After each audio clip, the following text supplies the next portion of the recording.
ప్రభునామానికి మహిమ కలుగును గాక. మీ అందరికి ఉదయకాలపు శుభం అండి. ఎలా ఉన్నారు? అందరు బాగున్నారా? మీరందరూ బాగుండాలని ప్రతిదినం కూడా ప్రభు సన్నిధిలో వేడుకుంటున్నాను. దేవుని మహోన్నతమైన కృపను బట్టి దేవుడు మనల్ని ప్రతిరోజు ఒక వాగ్దానం చేత దర్శిస్తున్న విధానాన్ని బట్టి దేవునికి మహిమ కలుగును గాక. మరి ఈరోజు కూడా దేవుడు మనతో మాట్లాడుతున్నటువంటి చక్కటి వాగ్దానము కీర్తన గ్రంథము 46వ అధ్యాయము 1వ వచనం.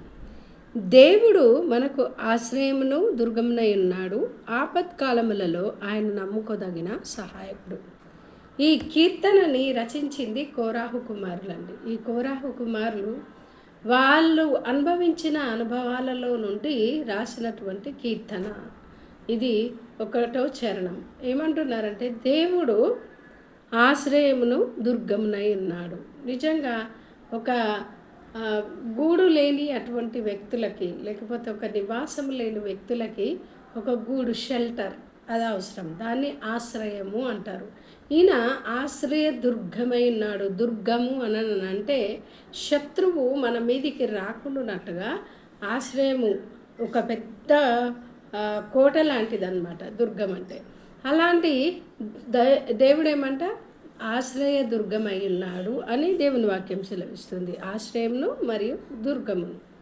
ఈయన రెక్కల చాటున, అందుకే దేవుని వాక్యం నుండి 91వ కీర్తన లో ఈ మాట ఉంటుంది, ఆయన రెక్కల చాటున మనకి ఆశ్రయం ఉందంట. నిజంగా దేవుని యొక్క రెక్కల చాటున మనకు ఆశ్రయము కలిగించే దేవుడై ఉంటున్నాడు. ఆయనని ఎవరైతే ఆశ్రయిస్తారో, కోడి తన పిల్లలని ఏ విధంగా కాపాడుతుందో ఆ విధంగా కాపాడే దేవుడు. ఒకసారి ఏం జరిగిందంట అంటే, ఒక అనుకోని సంఘటన జరిగింది. ఏంటంటే ఒక ఫైర్ యాక్సిడెంట్ అనమాట. అంటే అనుకోకుండా అగ్ని ప్రమాదం జరిగింది. ఈ గడ్డి బాంబులు ఉంటాయి కదండి, ఆ గడ్డి బాంబు అనేది తగలబడింది. ఇక ఆ గడ్డి బాంబు అంతా కాలిపోయింది. ఇక అంతా మొత్తం శూన్యం అయిపోయింది, అక్కడ బూడిదైపోయింది. సరే అనేసి తెల్లవారి యజమాని వెళ్ళి, అయ్యో ఇదంతా కాలిపోయిందని ఒక కర్ర తీసుకొని ఇలా అంటున్నాడంట. ఈలోపు ఒక కోడి అక్కడ కాలిపోయి చనిపోయి అతనికి కనపడింది. అయ్యో ఈ కోడి కూడా చనిపోయింది అని ఆ కోడిని ఇలా అన్నాడట అతను. ఆ కర్రతో ఇలా అనేసరికి ఆ కోడి రెక్కల కింద నుండి చిన్ని పిల్లలన్నీ కూడా మెల్లగా బయటకు వచ్చినాయి అంట. ఆ కోడి తను చనిపోవడానికైనా ఇష్టపడ్డది, కానీ తన పిల్లలని తన రెక్కల కింద ఏం చేసిందండి, కాపాడింది. ఒక మామూలుగా దేవుడు సృష్టించిన సృష్టిలోనే ఒక సృష్టి అయినటువంటి కోడికే అంత ప్రేమ ఉంటే, మనల్ని సృష్టించిన సృష్టికర్త మనం ఆపదల్లో ఉన్నప్పుడు ఆయన ఏం చేస్తాడంట, మనకు ఆశ్రయదుర్గంగా ఈ కోడి తన రెక్కలతో తన పిల్లల్ని కప్పేసింది. చాలాసార్లు మనం చూస్తుంటాం, గద్దలు అలాంటివి వచ్చి కోడి పిల్లల్ని తీసుకెళ్ళడానికి వచ్చినప్పుడు కోడి వాటితో ఫైట్ చేస్తుంది. అంతేకాదు పిల్లలన్నింటినీ కూడా తన రెక్కల కిందికి తీసేసుకుంటుంది అన్నమాట.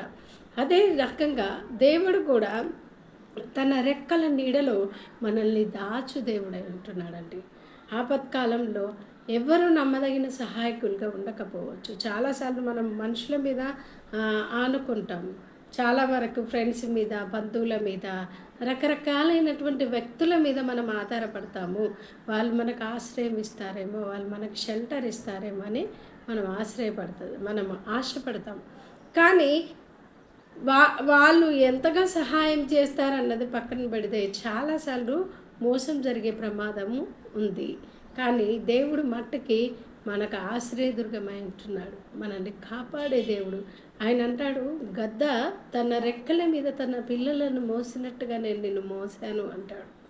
నిజంగా ఎంత అద్భుతకరుడైన దేవుడు అంటే. గ్రద్ద ఏం చేస్తుందంట, తన పిల్లలకి పైకి ఎగరడానికి ట్రైనింగ్ ఇస్తుంది. అది ఎట్లా అంటే, తన రెక్కల మీద ఆ గద్ద పిల్లలను తీసుకొని పైకి ఎగిరిపోయి ఆ వాటిని ఏం చేస్తుంది అంటే సడన్గా ఆ రెక్కల పై నుండి అలా వదిలేస్తుంది అన్నమాట.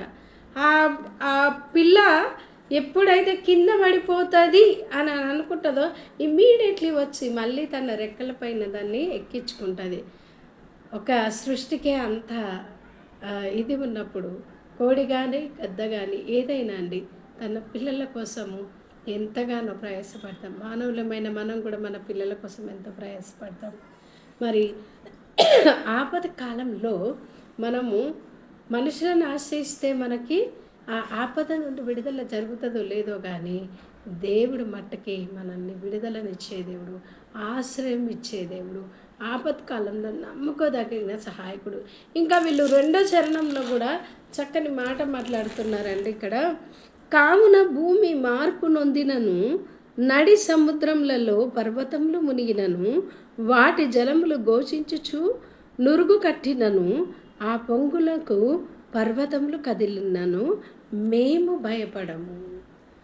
ఎంత అద్భుతమైన విశ్వాసం అండి వీళ్ళది, కోరాహు కుమారులది.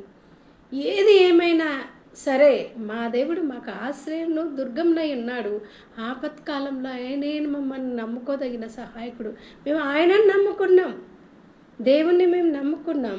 మా దేవుడే అన్ని విషయాలలో మాకు సహాయం చేసే దేవుడు అని చెప్పేసి వాళ్ళు మాట్లాడుతూ ఉన్నారండి. నిజమేనండి, ఒక్కొక్కసారి మన జీవితంలో ఎవరు మనకి సహాయం చేయకపోవచ్చు, కానీ దేవుడు మట్టుకి ఖచ్చితంగా మనకి సహాయం చేయి దేవుడు అంటున్నాడు.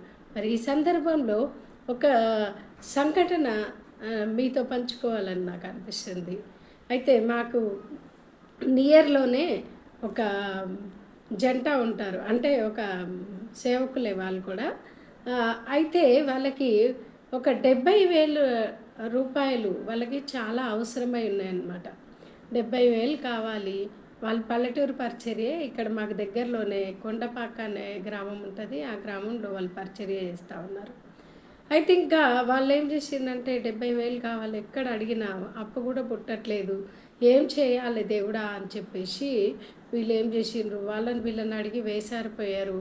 ఇక వెళ్ళి ఉపవాసం ఉండి ప్రార్థన చేస్తున్నారు. భార్యాభర్తలు ఇద్దరు కూడా ఉపవాసం ఉండి, దేవా మేము ఎల్లుండి కట్టాలి, మాకు ఇప్పుడు డబ్బులు లేవు, 70,000 కావాలి, నువ్వు ఎలా సహాయం చేస్తావో చెయ్యి ప్రభు అని చెప్పేసి బాగా బాధపడుకుంటూ ఏడ్చుకుంటూ వాళ్ళు ప్రార్థన చేస్తున్నారట.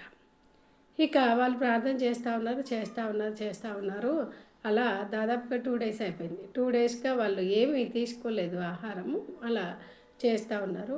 సెకండ్ డే ఆఫ్టర్నూన్ అనుకుంటా ఒకరు వచ్చి వీళ్ళ డోర్ నాక్ చేస్తున్నారనమాట, కొడుతూ ఉన్నారు. కొడుతుంటే ఇంకా ఏంటా అని చెప్పేసి వెళ్ళి డోర్ తీసినప్పుడు అయ్యగారు అమ్మగారు వందనాలు అన్నారట. ఓకే, వీళ్ళని ఎప్పుడు చూడలేదే, వీళ్ళెవరని, ఆ వందనాలండి అని చెప్పి సాధారణంగా వారిని ఆహ్వానించడం జరిగింది. వీళ్ళు ఉపవాసంలో ఉన్నారు కాబట్టి వీళ్ళ దగ్గర వాటర్ తప్ప ఏం లేవు. ఇక సరే అని చెప్పేసి ఇంకా వాళ్ళు వచ్చి కూర్చోమని చెప్పారు. సాధారణంగా వాటర్ ఇచ్చారు. ఇచ్చిన తర్వాత ఇంకా ఏదైనా చేద్దాము అన్నట్టు సహోదరి అనుకునేసరికి వీళ్ళు ఏమన్నారంటే, లేదంటే మేము అర్జెంటుగా ఊరు బయలుదేరాలి, మీరు కొంచెం ప్రార్థన చేయించుకుందామని వచ్చాము. మేము వాస్తవానికి మేము హైదరాబాద్ నుండి బయలుదేరాము, మేము మంచిర్యాల అనుకుంటాను మేబీ, అక్కడికి మేము వెళ్తూ ఉన్నాము. అయితే మధ్యలోకి రాగానే ఎందుకో మాకు దేవుడు ఒక ప్రేరేపణ ఇచ్చాడు.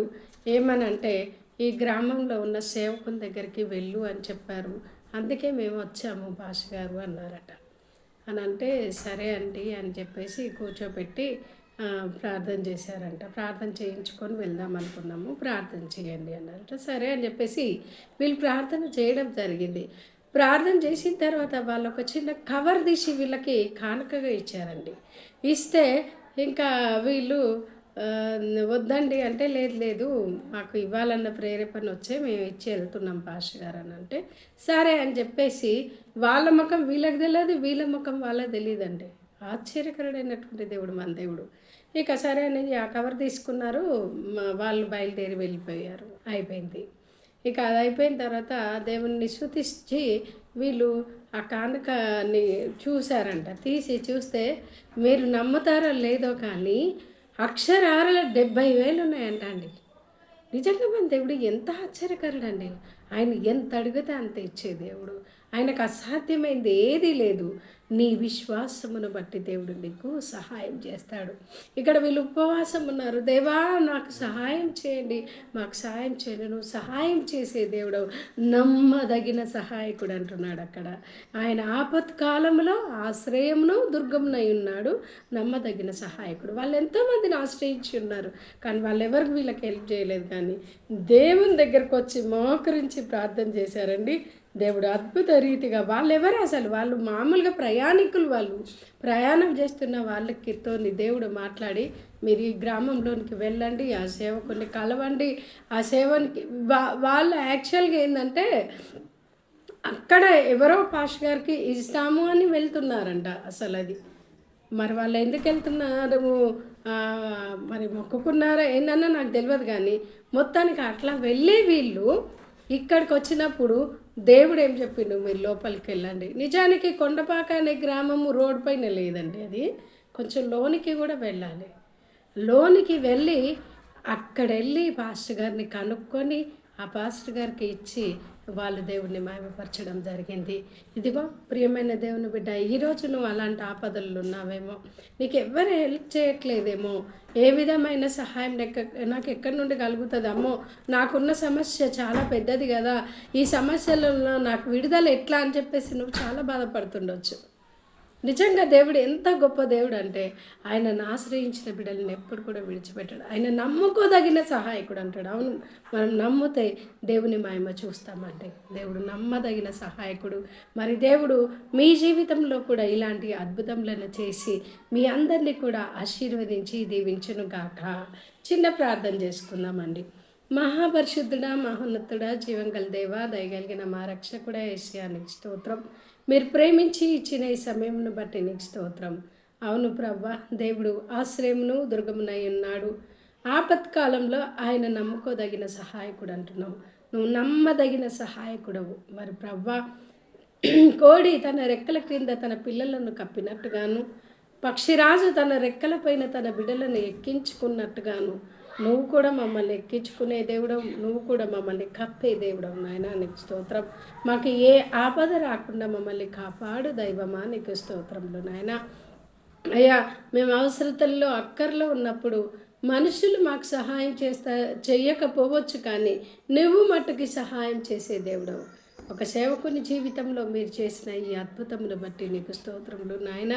మరి ఎంతోమంది వ్యూవర్స్ ఈ యొక్క సమయాన ప్రభ ఈ వాక్యమును వింటూ ఈ యొక్క ప్రార్థనలో ఏకీభవిస్తుండగా వారందరినీ కూడా దీవించి ఆశీర్వదించండి. వారికి ఏవి అక్కరగా ఉన్నామో వాటన్నిటినీ కూడా నీ కృపలో ప్రభ అనుగ్రహించమని ప్రార్థిస్తున్నాను. దేవా నీకు స్తోత్రం. మా వ్యూవర్స్ అందరి కుటుంబాలను, మా సబ్స్క్రైబర్స్ అందరి కుటుంబాలను కూడా మీరు దీవించి ఆశీర్వదించమని ప్రార్థిస్తున్నాను. మీరు చేసిన మేలన్నింటినీ బట్టి నీకు కృతజ్ఞతాస్తుతులు చెల్లిస్తూ ఈ కొద్ది కృతజ్ఞతార్పణ నా ప్రభువైన యేసుక్రీస్తు పేట సమర్పిస్తున్నాను తండ్రి. Amen. God bless you all.